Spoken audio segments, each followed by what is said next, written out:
Karen Ann Spencer was born on January 17, 1972, and grew up in Reading, Ohio, one of 7 children in a close-knit family.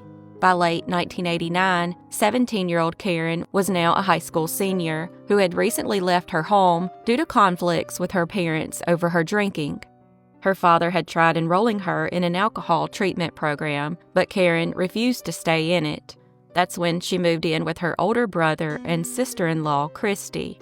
She had dreams of starting fresh, and plans were in place for her to move with them to Florida once she was 18 and had finished high school.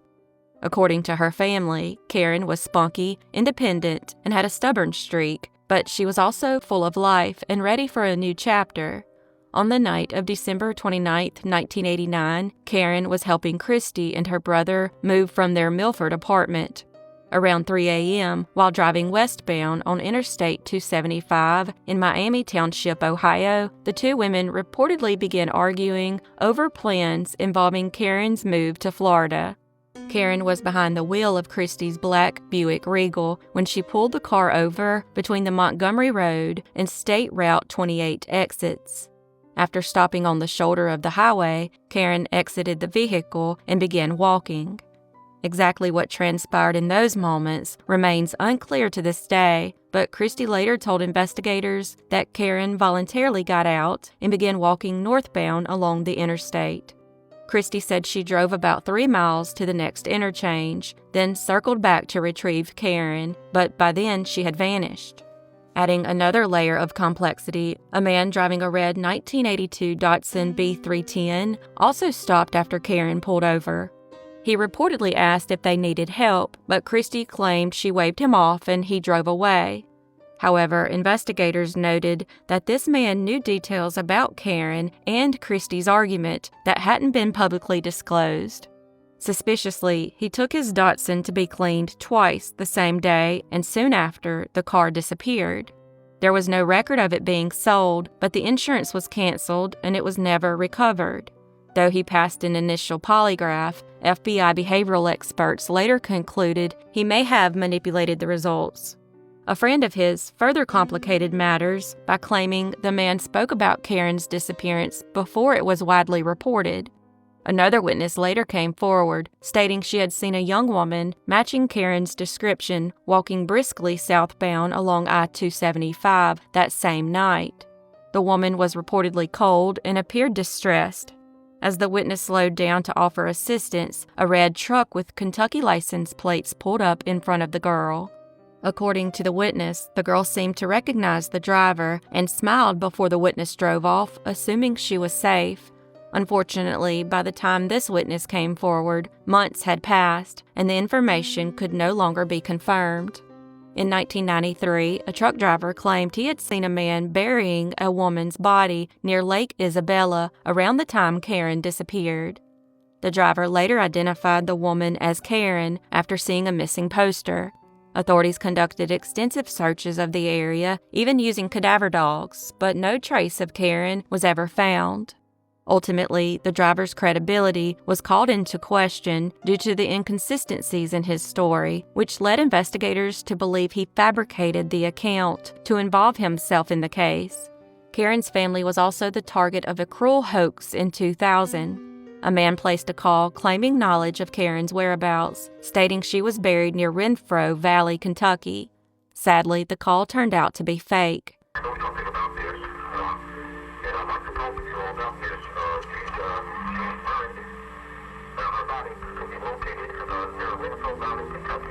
The man, who had a history of making harassing calls to grieving families, was charged with interfering in the investigation, fined, and sentenced to 45 days in jail. While foul play has always been suspected, no one has been charged in connection with Karen's disappearance. Christy passed multiple polygraph tests and has never been considered a suspect, though the family believes her decision to leave Karen alone on the highway contributed to her fate. The man in the red Datsun remains the primary person of interest. Former lead detective Bill Paul, who spent decades investigating Karen's case, firmly believes this man is responsible. Despite being interviewed multiple times, the suspect has maintained that while he spoke to Karen, she never entered his vehicle. He was recently discharged from the military at the time of the incident and, according to police, has a clean record and is not incarcerated. Investigators have confirmed that they know the identity of the suspect and that he was questioned extensively in the past.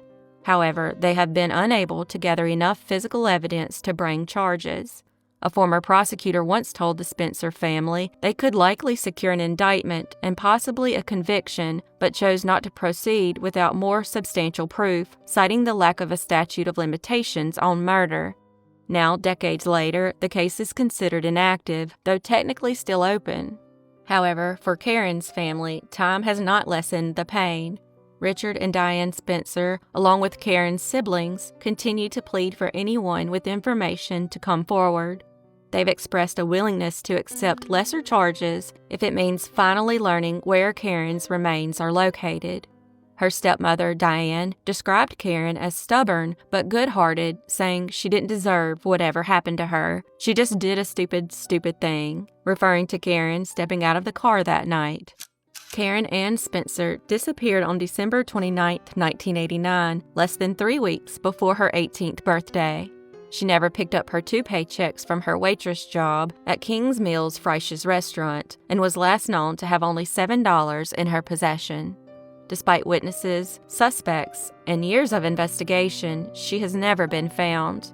Her family still hopes someone will break their silence and finally bring Karen home, but as of March 2025, she remains missing, and this case remains unsolved.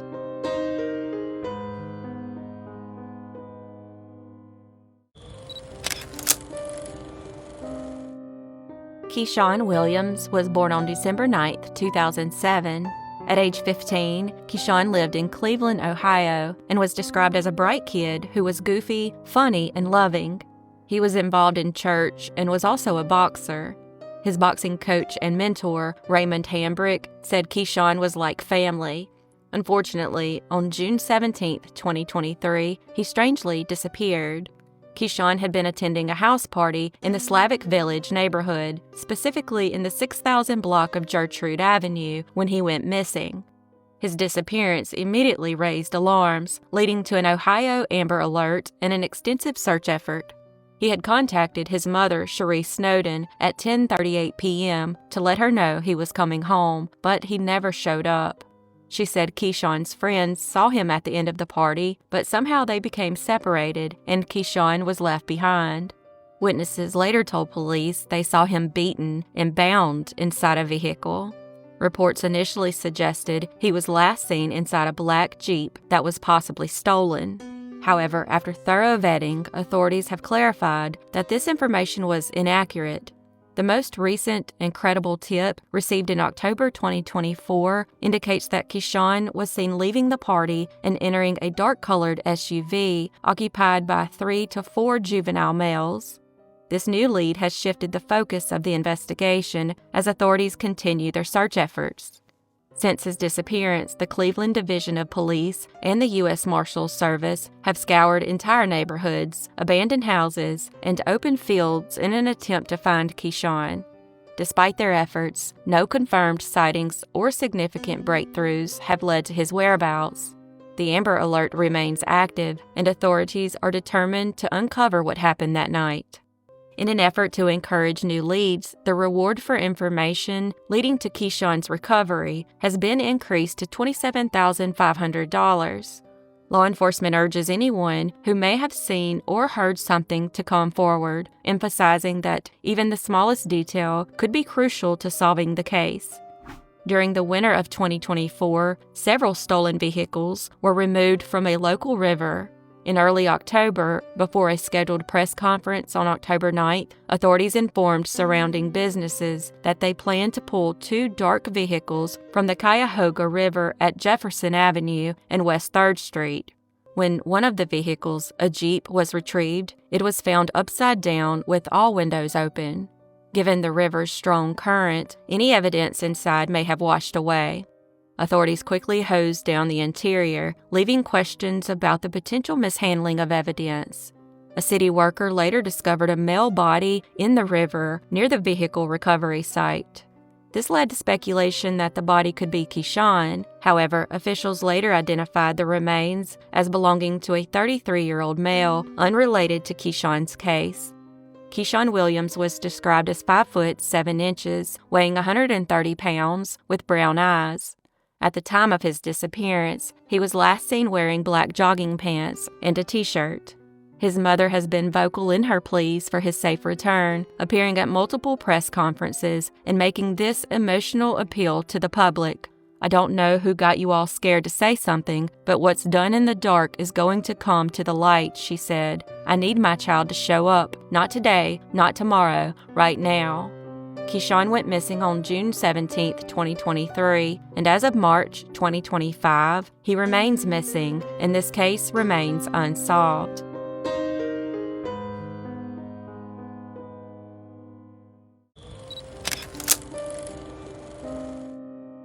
Nereida Melendez was born in 1971, the youngest of 6. At age 17, she was a bright and ambitious high school senior in Worcester, Massachusetts, and went by the nickname Nettie. She worked part-time as a receptionist at a cleaning company named Sandy Mate Supply Company and was making plans to attend Quinsigamon Community College to study business beginning in the fall semester.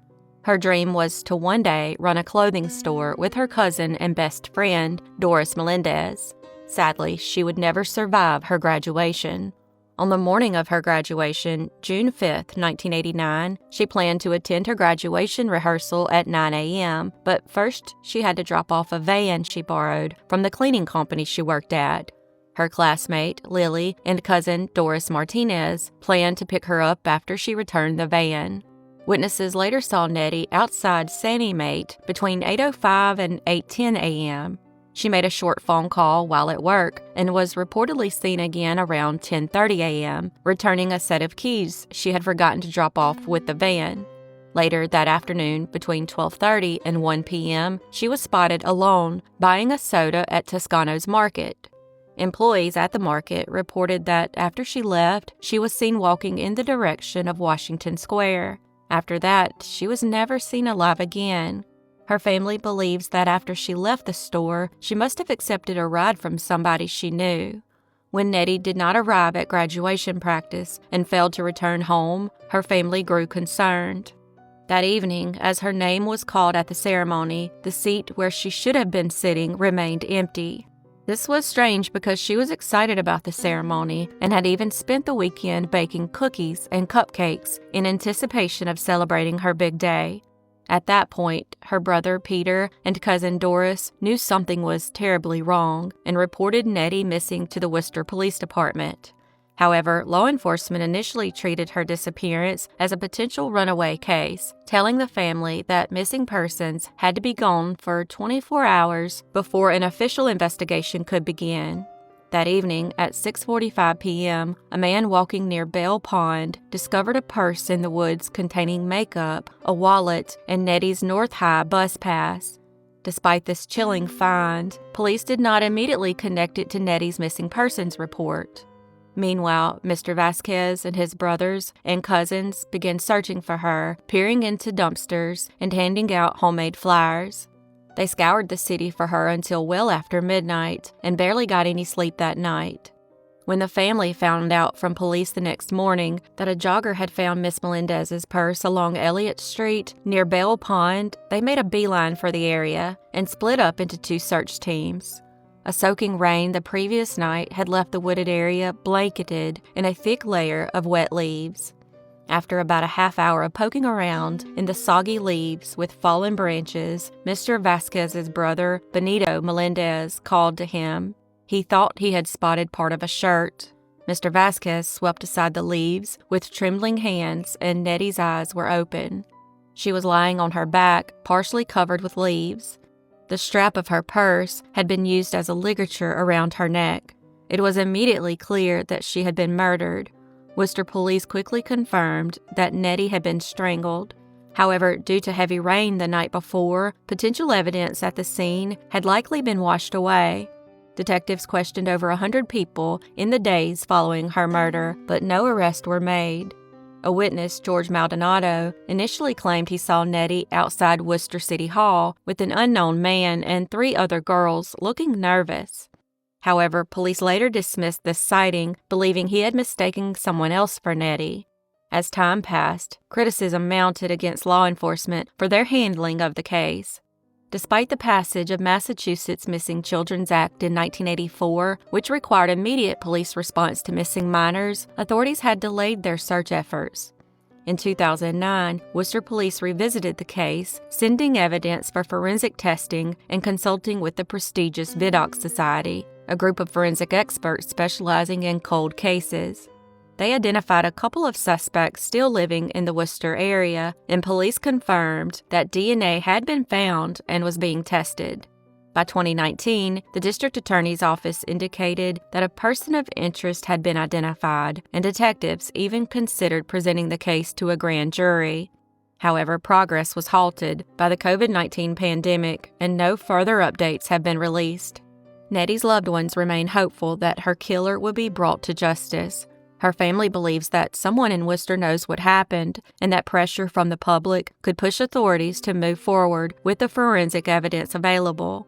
In the old North High School building, a plaque dedicated to Nettie once hung outside the guidance office, honoring her memory.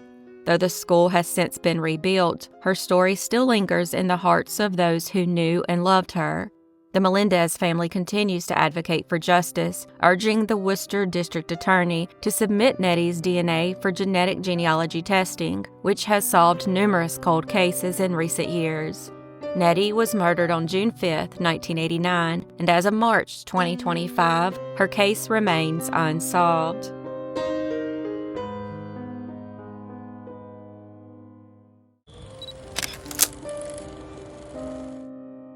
At 69 years old, Virginia Douglas was a mother of 3, a devoted wife, and a woman who had built a life with her husband, Frank Douglas, in Lexington, Massachusetts.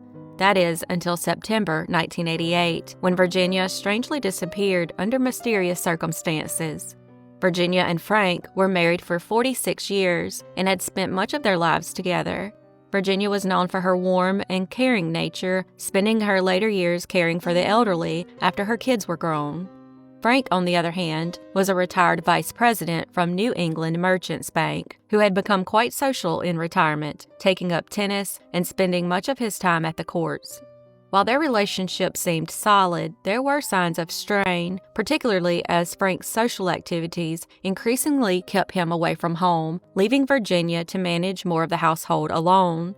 On the evening of Thursday, September 1, 1988, Frank surprised Virginia with a weekend getaway to Bar Harbor, Maine. While Virginia was initially hesitant because her daughter Jeannie was returning home that night, she eventually agreed, and the couple set off in their dark blue 1987 Oldsmobile Cutlass. The drive from Lexington to Bar Harbor was over 4 hours, so they stopped at the South Portland Motor Inn for the night. After breakfast the following morning, Frank and Virginia resumed their trip north. By 5:30 p.m. on September 2nd, they reached Belfast, Maine, about an hour and a half away from their final destination. Once in Belfast, Frank stopped at the Rennie's department store on Belmont Avenue to allow Virginia to use the restroom. According to Frank, he watched her walk into the store while he remained in the car. After 15 minutes passed without Virginia returning, Frank grew concerned and decided to go inside. He left a note on the steering wheel just in case Virginia came back and didn't find him in the car. He searched the store and the parking lot, but there was allegedly no sign of Virginia. Frank then purchased lingerie in Virginia's size from Rennie's, a purchase he claimed was an omen for her return. When he returned to the store an hour later and bought more lingerie, his story became even more peculiar.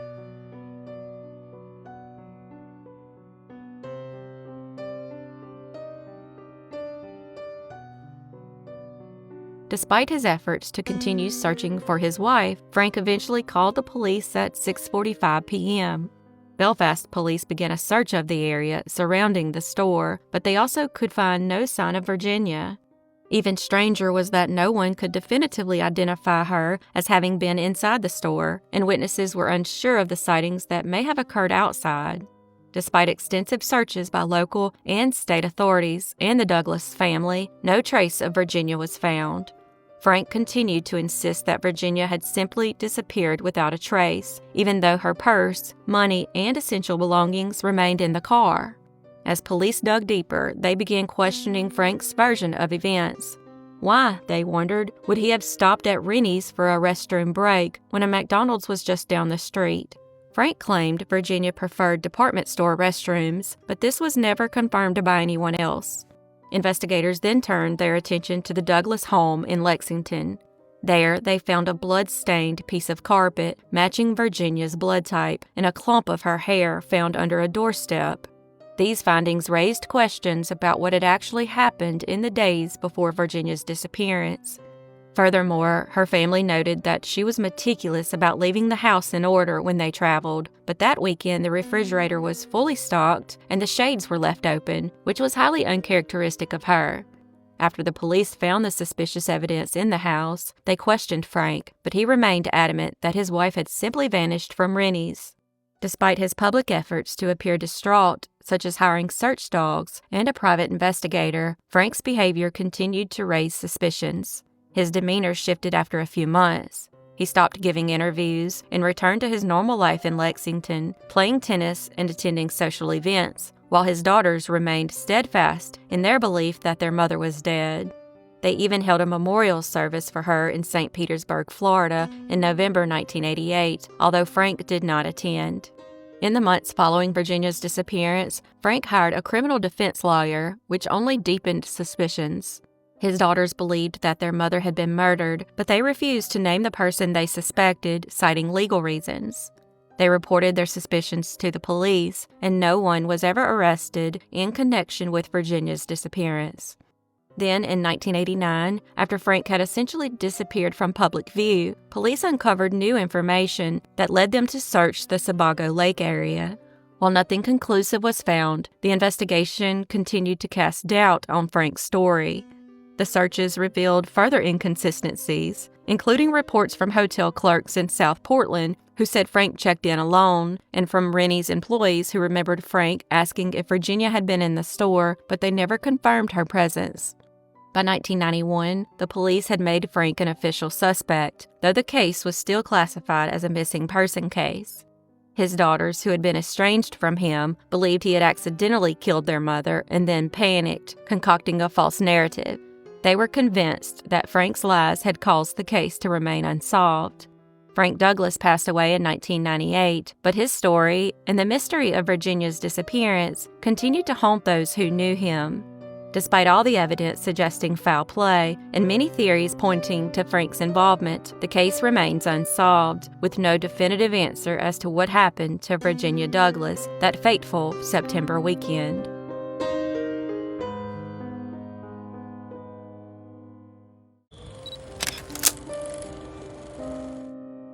Jennifer Joyce Kesse was born on May 20, 1981, to parents Drew and Joyce Kesse. At age 24, she lived in a condo at the Mosaic at Millenia complex in Orlando, Florida. A responsible, career-driven woman, Jennifer had purchased her condo in November 2005, becoming one of the first tenants in the newly developed building. On January 23, 2006, Jennifer drove 3 hours home from her boyfriend, Rob Allen's house, and went straight to work. They had been in a long-distance relationship of about a year, with Rob living in Fort Lauderdale, 3 hours away from her Orlando home. They had just returned the previous day on January 22nd from a 5-day vacation in St. Croix. After spending Sunday night at Rob's house, Jennifer drove directly to her job at Central Florida Investments Timeshare Company in Ocoee on Monday morning, January 23rd, arriving for her workday. She spoke with her father at around 6:15 p.m. while driving home, and later she had a final phone conversation with Rob at about 10 p.m., during which they argued about when they would next see each other. Her brother's friend had left a cell phone behind when they house sat for her during her vacation, and she planned to take it to FedEx the following morning to ship it back to the friend. However, the following day, Jennifer failed to send the package and also failed to show up for work. She was also not answering anyone's calls. She typically called and texted Rob in the morning, but he strangely never heard from her.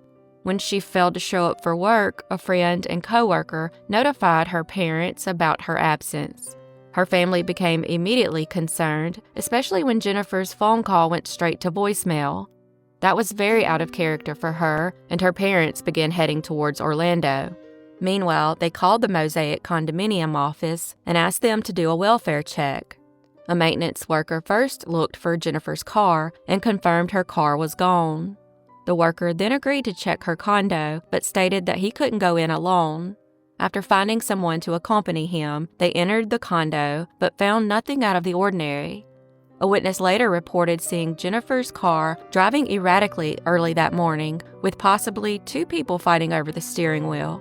Jennifer's brother, Logan Kesse, was the first to arrive at the condo.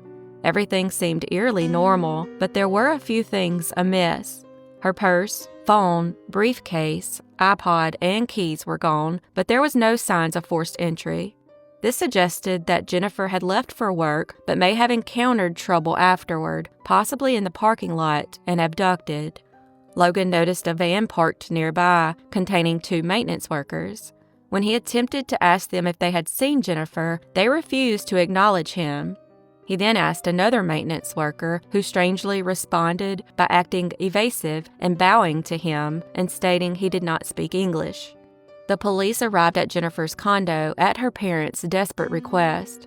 The officer, however, didn't seem overly concerned and dismissed the situation, suggesting she may have had an argument with her boyfriend and left. The investigation faced many obstacles. Jennifer's condo complex was still under construction, with workers frequently visiting the building. Jennifer had even previously mentioned to her family that some of the workers there had made her feel uncomfortable.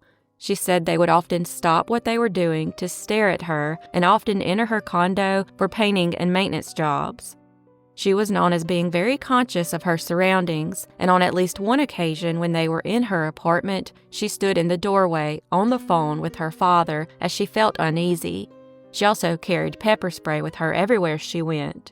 At around 6:16 a.m. on January 24th, Jennifer's vehicle was captured on toll road cameras, but the footage revealed that she was 30 minutes away from her work, which would have placed her at work nearly 90 minutes earlier than usual. This is a crucial detail in understanding where she may have gone and what happened afterward. On January 26, 2 days later, Jennifer's black 2004 Chevy Malibu was found abandoned at the Huntington on the Green apartment complex, about a mile from her condo in a high-crime neighborhood. Surveillance footage showed an unidentified individual parking the car and walking away. Unfortunately, the footage was too grainy to make out the person's face, but their height was estimated to be between 5'3" and 5'5". The person seen in the surveillance footage has become known as the Phantom. Unfortunately, the camera only took pictures every 2 to 3 seconds, resulting in gaps in the footage that perfectly obscured the person's face. Their clothing appeared to suggest they might be a worker or painter, but there were no definitive answers. Also, no forensic evidence was found inside the car, but it appeared to have been wiped clean. The one thing that hadn't been cleaned was the hood of the car, which had a weird pattern on it in the dust, hinting at the possibility of some kind of scuffle. At one point, it was reported that up to 10 construction workers were living in the condo across from Jennifer's. However, Jennifer's brother, Jacob Kesse, debunked this claim, stating that no workers lived across the hall, and in fact, there were no workers living in the building at all. Jacob clarified on local news that the details presented in the 48 Hours episode about the case were inaccurate and expressed his frustration with the misinformation being circulated. This is important because a private investigator hired by Jennifer's family said he believed a construction worker was involved in her disappearance. A potential suspect was sex offender Virgilio Ramos, who had often approached a woman in Jennifer's complex when she returned home and made her feel uncomfortable. A housekeeper at the complex had even identified Ramos as the person in the grainy surveillance footage. Another tenant in the complex remembered hanging out with Ramos and said he was fun and friendly. She said she was never suspicious of him until one day, 9 months after Jennifer vanished. He disappeared and moved out in the middle of the night. She waited a while, but then decided to call in the tip, but she says no one from the police department followed up with her. Over the years, several theories emerged, including the possibility that Jennifer was abducted by someone familiar with her routine, possibly from the construction crew. Despite extensive search efforts, including a dive team's search of a nearby lake where a witness reported seeing someone dump a rolled-up carpet, no further evidence was found. In 2019, after years of fighting for access to case records, the Kesse family was granted 16,000 pages of documents, including DNA and hair found in Jennifer's car. Despite these findings, the identity of the person responsible for her disappearance remains unknown. As of 2024, the Florida Department of Law Enforcement has taken over the investigation, continuing to pursue new leads. The Kesse family remains hopeful and continues to seek justice, holding on to the belief that someone knows what happened to Jennifer. Jennifer Joyce Kesse went missing on January 24, 2016, and as of March 2025, she has not been found, and this case remains unsolved.